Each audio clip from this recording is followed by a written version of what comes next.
పౌలు సేలు సముద్ర తీరాన స్త్రీలతో మాట్లాడినప్పుడు లుదియా హృదయం పగిలింది. గట్టిగా హల్లెలూయా చెప్పాలి. లుదియా హృదయం బద్దలయ్యింది. లుదియా హృదయం తెరుచుకుంది, చీల్చబడింది. ఆ వాక్యము ఆ లుదియా హృదయాన్ని పగలగొట్టి లోనకి ఎప్పుడైతే ప్రవేశించిందో, నేను చీకటిలో ఉన్నా, నా కుటుంబం చీకటిలో ఉంది, నా కుటుంబం రక్షణ పొందలేదు, రక్షణ పొందకపోతే నరకానికి వెళ్ళటం ఖాయం, నరకంలో పట్టడం ఖాయం అని చెప్పేసి వెంటనే తన ఇంటికి వెళ్ళి తన ఇంటి వారందరికీ చెప్పుకుంది.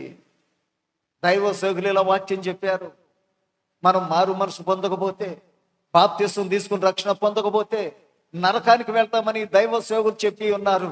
లేండి, దైవ సేవకులు బాప్తిసాలు ఇస్తున్నారు సముద్రంలో, రండి బాప్తిసం తీసుకుందామని తన ఇంటి వారందరిని తీసుకొచ్చి బాప్తిసం తీసుకుంది. నమ్మి బాప్తిస్మము పొందిన వారు రక్షణ అంటే వెలుగు.